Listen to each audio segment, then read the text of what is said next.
Today we're doing one of my favorite menu, or the way I like to cook, a mixture of different type of things. We call it a tasty potpourri, an amalgam, if you want, of different cooking style. We're going to start with a French summer classic, a melon with port wine, and then a south of the border specialty, like chili with rice and so forth. And the first thing that I want to show you is the melon. And I have a whole array of different melon here. Your classic cantaloupe melon. Then here we have the honeydew melon. This is called a Christmas or Santa Claus melon. This is the Grincho, and of course this is the Charlene, different type. It's difficult. People always ask me, how do you find when a melon is good? I smell it. The weight of it should be heavy, really. It should smell good, but frankly, most of the time I pick up the wrong one anyway. So I let my wife pick it up. It's better. She's better at it than me for that. Today, anyway, we're going to do only the honeydew melon, which I have here. And I have started one, as you can see there, which is done. One nice way of doing it is to use your melon bowler here and to do bowl with this that you can put into a large crystal thing like this. Be sure that when you do that, you go totally around to have your bowl as round as possible. Otherwise you only get half bowl, but see, you have to go inside and twist it around. And again, what we have done is the same idea. Earlier I said honeydew. Of course I meant cantaloupe. And what we have done after, basically, is to use the trimming here and to use that to do a sauce with it. And you can use a spoon, as I'm doing here, to pick up all of those trimming, crack it, we don't never lose anything. And we put it directly into the food processor. You should have approximately, with a large melon like this, which I serve sometimes for 4, depending, or sometimes for 2, you should have at least a good cup of trimming, So in any case, I have at least that cup of trimming here. And we're going to put it in there and emulsify it to get it nice and smooth. And with that, what I want to do in there, show you this one if you want here. If you want to make it a bit more festive, you cut the edge into little points like this. That'd be plenty for that. You would do a sherbet in the same way with this. So you can go all around like that, just to make it, if you want, a bit more festive, to do little teeth like that. Don't let the pieces of skin fall into the melon. Okay, here we have there. See, this one is all seasoned. That's what you would want to do. And or serve it plain, it's fine also. I put a little bit of port wine, and port wine, the best port wine is going to be a vintage port wine. It's going to be very good in there, but you do what you can afford. And the juice from the sauce made from the trimming of the melon. And that, you would want to put that in the refrigerator now to marinate it for a few hours. It's really better if you let it marinate for a while. And to serve it, you can serve it, as I have done it here, in that half melon, which would be very good. I serve it on my hand because otherwise I will tend to mess up the plate. You can serve one really portion this way, or then you can, of course, go to a beautiful goblet type of crystal bowl like this and serve that right in there. It would be very nice. And on top of that, what I love to have is a little bit of cracked pepper. A little bit of freshly cracked pepper. Sometimes I even crack it with the back of a knife to get it even more coarse than that.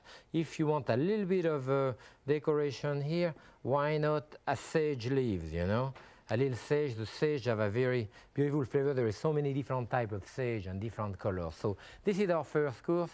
And now let's get to the main course, which really is a type of chili con carne, And we do that usually with red beans.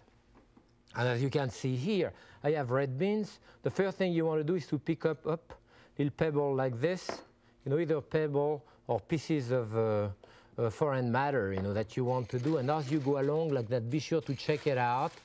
You check the whole thing out. I have half a pound up. Here's another piece somewhere here.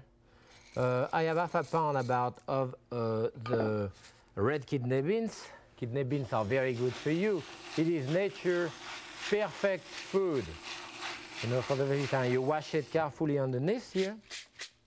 And of course, the chili con carne, if you do that in Texas, you know, the real chili I've had there doesn't even have any beans. It's all meat. In our case here, it's much more beans, really.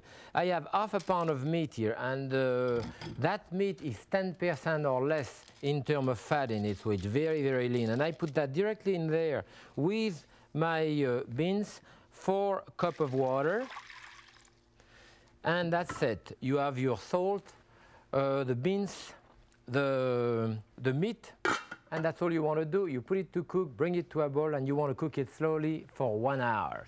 And this is what I have here. This one has been cooking for 1 hour. And as you see, it will go approximately 4 times in the amount of swelling that it's going to do. Now we go to the second step. And the second step is a different garnish that I'm going to put in it. And as you can see here, I have a head of garlic. I have some peeled garlic here.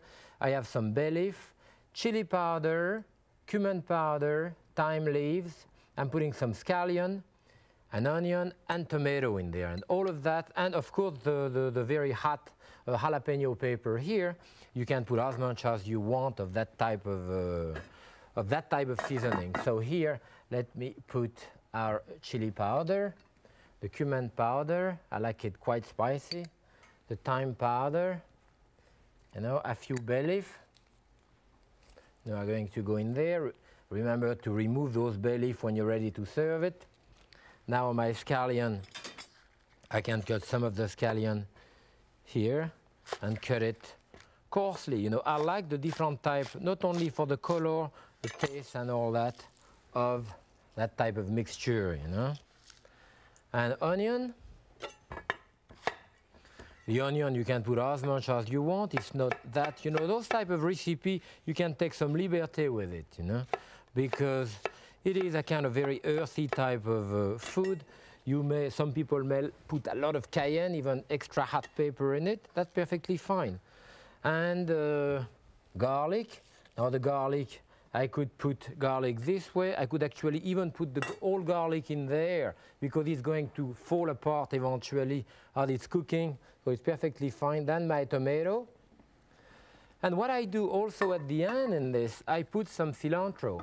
And the cilantro that I have here, which is called cilantro, or culantro in Italian, or coriander in French, or coriander, or Chinese parsley, or Japanese parsley. It goes under all of those names. Usually I keep the leaves to serve in garnish at the end, but all of the stems are going to go in there. Actually, when my wife does that, she also put the roots. If you get your cilantro with the root, keep the roots. You know, wash it, of course, and this is what you use as a garnish, and it's really very, very good this way. So this, we cover it like this.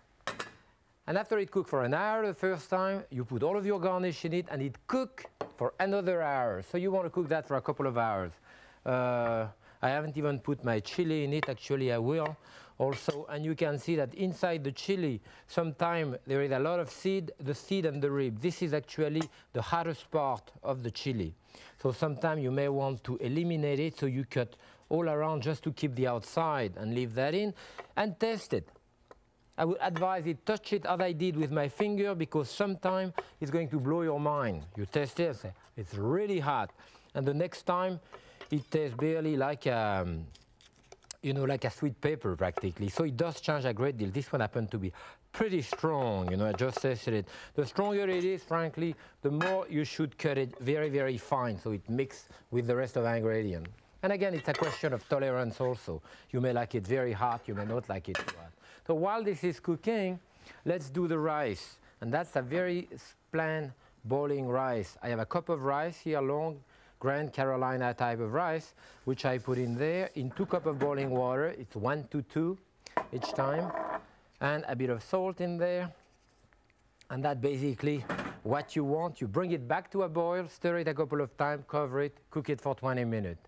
And then for garnish, you know, you can, I like to have some red onion serve as a garnish for my, for the chili.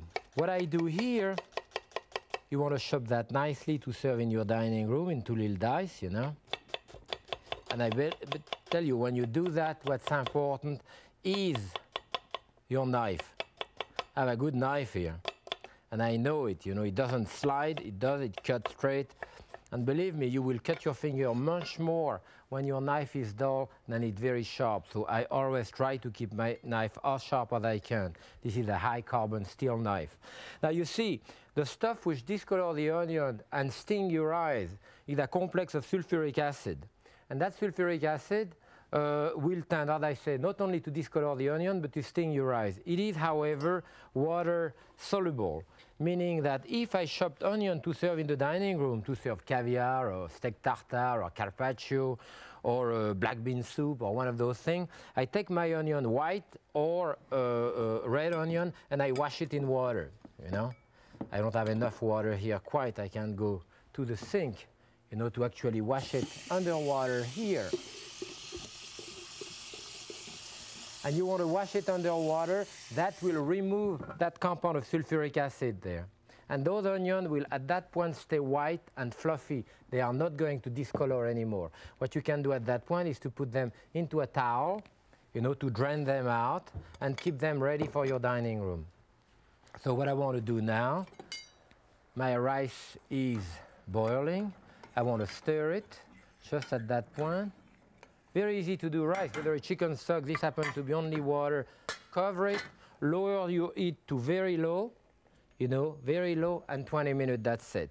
I have some rice which is finished here, and I also have one of my chili which has been cooking for an hour here, so let me take a look at it. Yeah, that's it. And you see the way it is still a little soupy. I like it a bit soupy like this because I want it really to soak the rice in. So we're going to serve it just the way it is now. And for that, I have a plate here which is really very southwestern if you want or whatever. So I think it's good looking. The chili, another thing, it's very good to freeze it. You know, you can freeze it, and when you release it, it's even better. I don't really care whether it falls apart. I want it to fall apart. I want it to be really very cooked. Now, another thing which is very important also, it's a rice. Rice and bean is a complementary protein. So if you cook beans, even without the meat that I put in there, and combine it with the rice and the bean, you have a full protein, complete protein, which is akin to a meat protein. The beans and corn will do the same thing also. But this is a classic service of doing it this way. You can serve it separate or with it. Usually I like to do a little bed of rice in the center of it, you know, in the center of, I mean on the outside of the plate, to keep that on the outside. And with that, now we're going to serve that chili. Will really smell good. I can smell it for there. As you see, the recipe is for 4 with what we have here, but I'm thinking we will have plenty for 6, although I tend to eat a lot of that stuff, you know. I love it, and you know, when you eat that, it's basically a whole meal in itself. I would serve that with it, maybe a little bit of the red onion if you want on top, a few little spring. Don't remember your cilantro. Remember that we put the stem of the cilantro in there. You want to put the leaf on top of it. I mean, I love cilantro. Some people don't like it, but if you love it and are addicted to it like me, put a lot on top of it and enjoy it.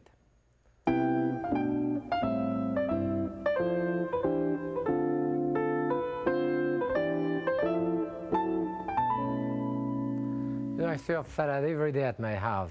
One salad I used to do when I was a kid from Bourg-en-Bresse, where I come from in France, we use a lot of cream there, with a salad with a cream basic dressing, you know, and we're going to show it how to do it today, but slightly different.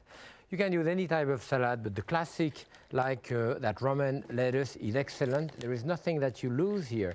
What you want to do is to break your salad, and by the time you get to the large rib, you know, cut the rib in half if you want, and then break it in 2 again. This would be the way I would cut my salad. Don't forget the piece here, because this is the best part of it. I mean, this is what I slice in my salad, you know, very thin like this, and I serve it. We call it a gourilo. Sometime in restaurant when I was a kid, when we do 4 or 5 cases of salad, we could remove all of those and cook them à la grecque, like a kind of cooking with a little bit of olive oil and lemon juice and all that, serve whole, and it's great. It's important to wash your salad and dry it properly. I usually wash it directly in that mixture in a lot of water, take it without dumping it because any sand will go back in it. Just lift it out of the water, put it directly into the sieve there, or the basket if you want, then you turn it around. We used to do that with a long thing by hand and shaking it, but this is really good. And it takes most of the water out. I mean, you wouldn't believe how much water. Look at what I have here. You know, I would say I had 1/3 of a cup of water. If I didn't put that in there, then that would dilute my salad, my dressing entirely. So I have about 6-8 cups of lettuce here, about 1/2 teaspoon of salt, even maybe a bit less, 1/4, because I'm going to put yogurt, and yogurt doesn't need much salt with it, but 1/2 teaspoon of freshly ground pepper, then maybe a tablespoon and a half of white vinegar, and then maybe now I will put a good 3 tablespoons of yogurt. You know? Then you mix it together, and this is what we do, a salad brisane. When I was a kid, we used to do that, but of course it was done with heavy cream. It's very good too. And a little bit of enrichment if you want with oil. I put maybe a tablespoon of oil at the most for a salad for like 6 here. That's basically what I want to do here. So what you do, you mix your salad. You don't want to do that too much ahead, of course, because it may get wilted, but you will dress it. You can dress it up to 10-15 minutes ahead, you know. Always have a big bowl to mix a little bit of salad because it always fall off. I know mine always fall off the mark and on the table and all that. When I was a kid, you know, we used to tell the kid, each piece of salad will fall off the salad bowl 1 year before you get married, you know. Doesn't really work, but in any case, we put a lot of herb in there. See, I have tarragon here, and just put big piece of tarragon leaf here. I love tarragon, very pungent taste. I have chives here. Likewise, you know, sometimes I do the herb in small pieces, but I like it in large pieces like that too. I have basil. Look at that red purple basil. It's beautiful here and very fragrant. I can smell it, you know. So you put all of that on top. And all the herb you have in your garden. And here I have chervil. I love chervil. It is a very delicate type of taste, and I large it in large pieces like this. And basically, you would not want to stir that into your salad because it will get wilted. So just leave it like that. When you're ready, you bring it to the table. And now I want to show you how to do apple flake. I have apple flake, as you can see here, and those are thinly sliced apple which are dry out in the oven. When they come out of the oven like that, they tend to stick, so be sure to start right away to move them with a spatula because they will tend to dry. You see how dry they are. Very easy to do. You can even keep them for snack for the kid. I have a whole bunch here that you put into a container in plastic like that, cover it tightly and keep it. I have some apple here. I have Golden Delicious. I have Granny Smith, and I have Opalescent here. When I am in the country in Connecticut, in winter we get up to 20 different types of apple. The first thing that I do with my thumb, remove the top, and I may even keep that for decoration. And then after you cut your apple into thin slice, like this, approximately 1/8 of an inch, you know. So look at that. With one apple, you can probably do a whole tray, you know, of apple. Here I have. And this is great. The kids love it, you know. Now, conventionally, some people put a little bit of oil or sometimes sugar in it. I don't put anything. You see what I have here, where I have the seed. If you want, you can cut the center of it from that part, or even with the other side, just cutting a little piece toward the center. But as you've seen, I may have shown you some here. Those haven't been clean, and it makes a nice design even if you leave the seed in, so you can leave them. So what we want to do now is to put them into the oven. As I say, this is done ahead. I have here an apple, a cookie sheet, which is a non-stick cookie sheet, so that's very good for that. But even the other one will work perfectly fine. So that's all you do. You put that into 250-degree oven, about 250-degree oven. I like to do that in a convection oven because the pulsating of air blowing around, tend to dry it even better for like an hour. And that's all there is to it. We serve that today with an ice cream, or it is a yogurt ice cream. And the yogurt ice cream we have here, we're going to serve it very simply, a bowl of ice cream. You put it, as you can notice, I took that out of the refrigerator because you want to take it outside of your freezer and put it in the refrigerator maybe an hour before you serve it. You know, and with that, you can put all of those flakes around. You can stick it directly to the ice cream. You can arrange them in any way that you like. They work out very well, like a little case, and maybe one of those in the center of the little decoration, and that make a nice, a little unusual type of dessert. Those are so good, you know, those apple flakes. I'm going to put a few more around the plate. I could eat a whole bowl of that, which I do sometimes. When you want to do this, you know, you can bring those apple flakes directly to the table. You can even break them on top of the salad. It works very well. Remember, there is no sugar, nothing in it. But what you would have to do, however, do it at the last moment because this is going to eventually melt pretty fast. So we have a really interesting potpourri today, a kind of international mixed menu. You know, starting with our melon. This is the cantaloupe, of course, with a bit of port wine, cracked pepper on top. Then we have the chili, and my chili is done with the rice around. It's very highly seasoned. It's a bit soupy, the way I like it. Flavor on top with the cilantro. Then our salad with all the herbs and that type of yogurt dressing, very astringent, lemony. It's very good. And eventually, of course, we have our apple flake.